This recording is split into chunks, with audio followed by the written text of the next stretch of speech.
20 मार्च वाला पूरा पेपर। नमस्कार प्यारे बच्चों, स्वागत है आप सभी का आपके अपने YouTube चैनल में। अगर आप राजस्थान बोर्ड कक्षा 10 के स्टूडेंट हैं और 26 मार्च गणित पेपर की आप तैयारी कर रहे हैं तो ये वीडियो आप सभी बच्चों के लिए स्पेशल है। इस वीडियो में मैं आपको राजस्थान बोर्ड कक्षा 10 गणित का एक ऐसा पेपर देने वाला हूं जो आपके 26 मार्च को आने वाला है। अगर आपने एग्जाम से पहले गणित का ये पूरा पेपर आपने तैयार कर लिया तो 26 मार्च को आप गणित के पेपर में तहलका मचा सकते हैं। गणित के पेपर में पूरे 80 मार्क्स हैं, वो आप आराम से ला सकते हैं। तो वीडियो को आपको कहीं पर भी स्किप नहीं करना है, वीडियो को आपको कंप्लीट देखना है। तो सबसे पहले आप देख सकते हैं पेपर में आपको नामांक रोल नंबर का यहाँ पर बॉक्स दिया गया है। तो इस बॉक्स में सबसे पहले आपको आपके रोल नंबर है वो फिल करने हैं और यहाँ पर पेपर में क्यूआर कोड आप देख सकते हैं। और माध्यमिक परीक्षा 2025 का ये पेपर है, आपके 2025 का ये पेपर है। सेकेंडरी एग्जामिनेशन 2025 और गणित का पेपर है, आपके मैथमेटिक्स का पेपर है। और टाइमिंग है वो आपको दिया गया है, समय है वो आपको 3 घंटे 15 मिनट का दिया गया है। यानी 3 घंटे 15 मिनट में गणित का ये पूरा पेपर आपको सोल्व करना है। और पूर्णांक आप देख सकते हैं 80 नंबर का ये पेपर आपके होने वाला है। अगर आप भी गणित के पेपर में पूरे 80 मार्क्स हैं वो अचीव करना चाहते हैं तो 26 मार्च को गणित के पेपर में गणित के पेपर में आप पूरे 80 मार्क्स लाना चाहते हैं तो ये पूरा पेपर आपको तैयार करना है। तो सबसे पहले पेपर में परीक्षार्थियों के लिए जो सामान्य निर्देश हैं वो दिए गए हैं। तो यहाँ पर आप देख सकते हैं कि परीक्षार्थी हैं वो सर्वप्रथम अपने प्रश्न पत्र पर नामांक है, रोल नंबर है वो अनिवार्यतः लिखें। और दूसरा निर्देश दिया गया है कि सभी प्रश्न करने अनिवार्य हैं। और तीसरा निर्देश दिया गया है कि प्रत्येक प्रश्न का उत्तर दी गई उत्तर पुस्तिका में लिखे। तो पूरे प्रश्न है वो आपको करने हैं और पूरा पेपर आपको करना है और पूरा पेपर आपको इस वीडियो के अंदर मिलेगा। तो वीडियो को आपको कंप्लीट देखना है।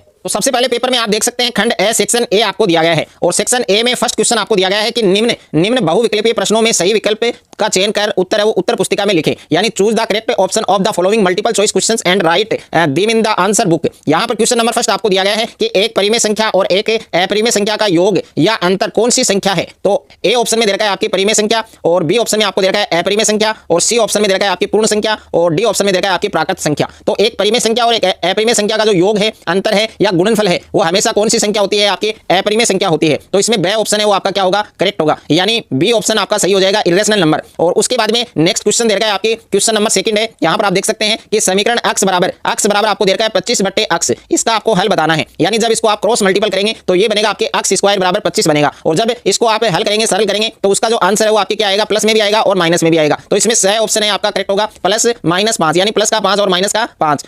उसके बाद में अगला क्वेश्चन दे रखा है आपके क्वेश्चन नंबर थर्ड आप देख सकते हैं यदि द्विघात बहुपद ax square plus bx plus c के जो शून्य के जो जीरोज हैं वो अल्फा और बीटा हैं तो अल्फा बीटा का मान आपको बताना है। तो अल्फा प्लस बीटा बराबर होता है आपके माइनस का b/a। और यहाँ पर आपको पूछा है अल्फा बीटा का मान पूछा है तो अल्फा बीटा बराबर क्या होता है, c/a। यानी ए ऑप्शन आपका सही बनेगा। उसके बाद में नेक्स्ट क्वेश्चन दे रखा है आपके क्वेश्चन नंबर 4 है। आपके क्वेश्चन नंबर 4 में आपको दिया गया है कि एक द्विघात बहुपद के शून्यकों की अधिकतम संख्या होती है। तो एक द्विघात बहुपद में अधिकतम कितने शून्य हो सकते हैं, 2 शून्य हो सकते हैं। तो इसमें बी ऑप्शन आपका सही बनेगा। उसके बाद में नेक्स्ट है आपके क्वेश्चन नंबर 5। क्वेश्चन नंबर 5 आपके बहुत ही इजी क्वेश्चन है कि समकोण त्रिभुज का एक कोण होता है। तो समकोण त्रिभुज के तीनों कोणों का योग अगर आपसे पूछा जाए तो 180 डिग्री। बट यहां पर आपको पूछा है समकोण त्रिभुज का एक कोण। तो समकोण त्रिभुज का एक कोण कितने डिग्री का होता है, कितने अंश का होता है, 90 डिग्री का। और इसलिए इसमें बी ऑप्शन आपका सही बनेगा। उसके बाद में क्वेश्चन नंबर 6 आपको दे रखा है। क्वेश्चन नंबर 6 है आपके कि समद्विबाहु त्रिभुज में कितनी भुजाएं समान होती हैं। यानी एक समद्विबाहु त्रिभुज है उसमें कितनी भुजाएं हैं वो इक्वल होती हैं। तो 2 भुजाएं हैं वो समान होती हैं। तो सही ऑप्शन आपका क्या बनेगा, सही बनेगा। उसके बाद में क्वेश्चन नंबर 7 है आपके क्वेश्चन नंबर 7 में आपको दिया गया है कि cos स्क्वायर 45 का मान होगा। तो ए ऑप्शन में आपको दे रखा है 1/√2 और बी ऑप्शन में दे रखा है √3/2 और सही ऑप्शन में दे रखा है 1/2 और द ऑप्शन में दे रखा है 1/√3। तो इसका सही उत्तर क्या होगा आपके ऑप्शन नंबर से, यानी cos स्क्वायर 45 डिग्री का मान क्या होगा आपके 1/2 होगा। उसके बाद में नेक्स्ट है आपके क्वेश्चन नंबर 8 आपको दिया गया है। क्वेश्चन नंबर 8 आप पढ़ सकते हैं कि एक वृत्त पर कितनी समांतर स्पर्शरेखाएं खींच सकते हैं। How many parallel tangent lines can be drawn to a circle. यानी एक वृत्त है उस पर कितनी समांतर स्पर्शरेखाएं खींची जा सकती हैं। तो ए ऑप्शन में दे रखा है 2 और बी ऑप्शन में दे रखा है 1 और सही ऑप्शन में दे रखा है 3 और द ऑप्शन में दे रखा है 0। तो इसका सही उत्तर क्या होगा आपके ऑप्शन नंबर ए। यानी एक वृत्त है उस पर कितनी समांतर स्पर्शरेखाएं खींची जा सकती हैं, 2 समांतर स्पर्शरेखाएं खींची जा सकती हैं। तो ए ऑप्शन आपका सही होगा। उसके बाद में क्वेश्चन नंबर 9 आपको दे रखा है कि वृत्त की सभी त्रिज्याएं आपस में क्या होती हैं। यानी एक वृत्त है और उस वृत्त की सभी त्रिज्याएं हैं जो रेडियस हैं वो आपस में क्या होती हैं। तो ए ऑप्शन में दे रखा है बराबर होती हैं, बी ऑप्शन में दे रखा है लंब होती हैं, सही ऑप्शन में दे रखा है समांतर होती हैं और द ऑप्शन में दे रखा है इनमें से कोई नहीं। तो इसका सही उत्तर क्या होगा आपके ऑप्शन नंबर ए होगा। यानी वृत्त की सभी त्रिज्याएं हैं, सभी रेडियस हैं वो आपस में क्या होती हैं, बराबर होती हैं।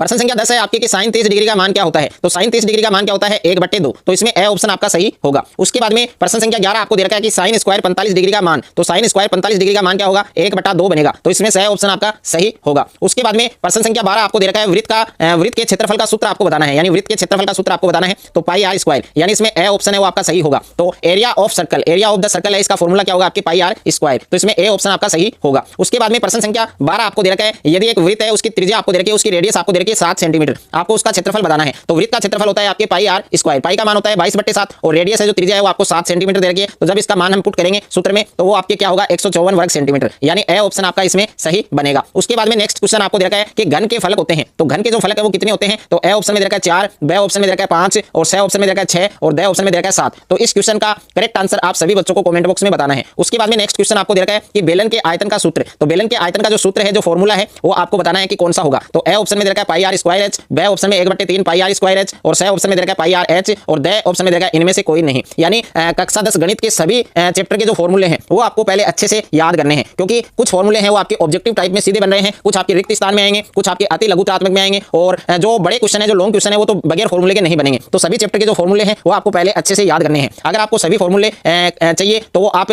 उसका जो लिंक है वो मैंने डिस्क्रिप्शन में दे दिया है, वहां जाकर आप कक्षा 10 गणित के सभी चैप्टर के जो फॉर्मूले हैं वो एक साथ आप याद कर सकते हैं, एक साथ आप पढ़ सकते हैं। उसके बाद में सेक्शन बी आपको दे रखा है, खंड ब आपको दिया गया है और इसमें प्रश्न संख्या 2 है आपकी कि 140 को अभाज्य गुणनखंड के गुणनफल के रूप में व्यक्त कीजिए। तो 140 है उसको अभाज्य गुणनखंडों के गुणनफल के रूप में आपको व्यक्त करना है। और उसके बाद में प्रश्न संख्या 3 आपको दिया गया है कि एक समांतर श्रेणी है, एक समांतर श्रेणी है 2 4 6 8, इसका आपको सारू अंतर बताना है, इसका आपको कॉमन डिफरेंस ज्ञात करना है। क्वेश्चन नंबर 4 है आपकी कि समांतर श्रेणी 10 7 4, इसका आपको 30वां पद ज्ञात करना है। यानी एक समांतर श्रेणी है 10 7 4, इसका हमें 30वां जो पद है 30वां जो टर्म है वो हमें फाइंड करना है। क्वेश्चन नंबर 5 है त्रिभुज में कितनी भुजाएं व कोण होते हैं, तो एक त्रिभुज है उसमें 3 भुजाएं होती हैं और 3 कोण होते हैं, ये आपको अच्छे से याद रखना है। उसके बाद में क्वेश्चन नंबर 6 आपको दिया गया है कि समकोण त्रिभुज को परिभाषित कीजिए। तो समकोण त्रिभुज है उसकी आपको परिभाषा लिखनी है और इसका डायग्राम भी बनाना है। क्वेश्चन नंबर 7 है कि वृत्त को 2 बिंदुओं पर प्रतिच्छेद करने वाली रेखा क्या कहलाती है। तो वृत्त है उसको 2 बिंदुओं पर प्रतिच्छेद करने वाली, 2 बिंदुओं पर काटने वाली जो लाइन होती है, जो रेखा होती है, उस रेखा का नाम होता है छेदक रेखा। और उसके बाद में प्रश्न संख्या 8 है आपके, यदि किसी शंकु की लंबाई h है वो 12 सेंटीमीटर दे रखी है और जो त्रिज्या है रेडियस है वो 5 सेंटीमीटर दे रखी है, तो उसकी तिर्यक ऊंचाई है वो हमें ज्ञात करनी है, उसकी सिलेंट हाइट है वो हमें फाइंड करनी है। और उसके बाद में क्वेश्चन नंबर 9 है कि दो वृत्तों की परिधियों का जो अनुपात है वो 2:3 दे रखा है, तो इनकी त्रिज्याओं का अनुपात क्या होगा, तो इनकी त्रिज्याओं का अनुपात है वो आपको ज्ञात करना है। उसके बाद में सेक्शन सी है आपके खंड 6 है और खंड 6 में प्रश्न संख्या 10 है कि एक अलमारी में 10 हिंदी की पुस्तकें और 15 गणित की पुस्तकें रखी हैं, सीता एक पुस्तक यादृच्छिक निकालती है, ज्ञात कीजिए। तो इसमें फर्स्ट में पूछा है हिंदी की पुस्तक आने की प्रायिकता और दूसरे में पूछा है गणित की पुस्तक आने की प्रायिकता। उसके बाद में अगला क्वेश्चन दे रखा है आपकी क्वेश्चन नंबर 11।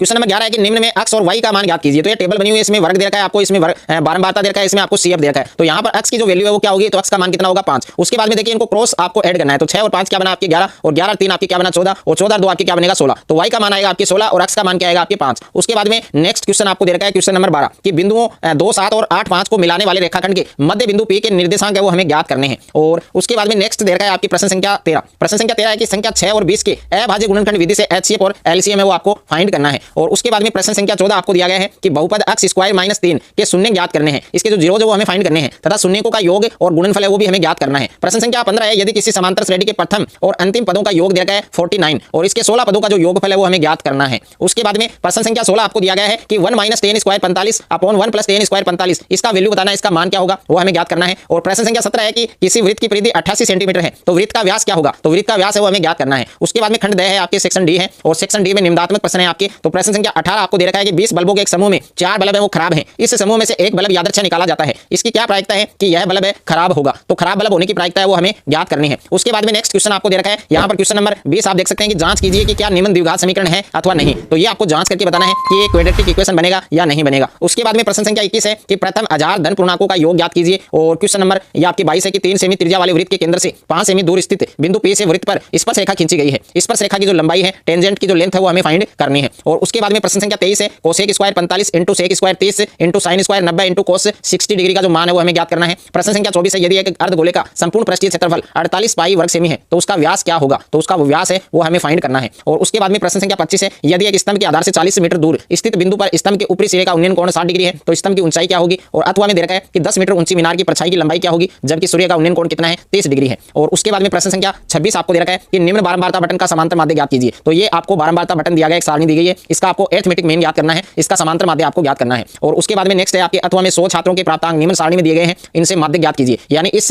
बटन सारणी का आपको माध्य का मीडियन है वो आपको फाइंड करना है। और उसके बाद में प्रश्न संख्या 27 है उस बिंदु के निर्देशांक ज्ञात कीजिए जो बिंदु 3 2 4 5 को मिलाने वाले रेखाखंड को 2:3 के अनुपात में अंतः विभाजित करता है। अथवा में प्रश्न है बिंदु 5 - 6 - 1 - 4 को जोड़ने वाले रेखाखंड को y अक्ष किस अनुपात में विभाजित करता है। इस प्रतिच्छेद बिंदु के जो निर्देशांक है जो कोऑर्डिनेट है वो भी हमें फाइंड करने हैं। और प्रश्न संख्या नेक्स्ट है आपके एक स्लेटी पासे और एक नीले पासे को एक साथ फेंका जाता है, सभी संभावित परिणामों को लिखा जाता है, इसकी क्या प्रायिकता है कि दोनों पासों की संख्याओं का योग 8 या फिर 11, तो दोनों की प्रायिकता आपको ज्ञात करनी है। अथवा में भी प्रश्न दे रखा है आपके कि एक डिब्बे में 5 लाल कंचे, 8 सफेद कंचे और 4 हरे कंचे हैं। इस डिब्बे में से एक कंचा यादृच्छिक निकाला जाता है, इसकी क्या प्रायिकता है कि निकाला गया कंचा लाल होगा, सफेद होगा, हरा नहीं होगा। तो तीनों की जो प्रोबेबिलिटी है, प्रायिकता है, वो हमें फाइंड करनी है। तो पूरा पेपर मैंने इस वीडियो के अंदर आपको बताया है। पूरा पेपर आपको एग्जाम से पहले अच्छे से आपको सोल्व करना है। अगर आपको ये वीडियो अच्छा लगे तो वीडियो को आप ज्यादा से ज्यादा शेयर करें, ज्यादा से ज्यादा वीडियो को लाइक करें, और चैनल पर आप नए हैं तो चैनल को आप सब्सक्राइब कर लीजिए और साथ में नोटिफिकेशन बेल को प्रेस कर लीजिए।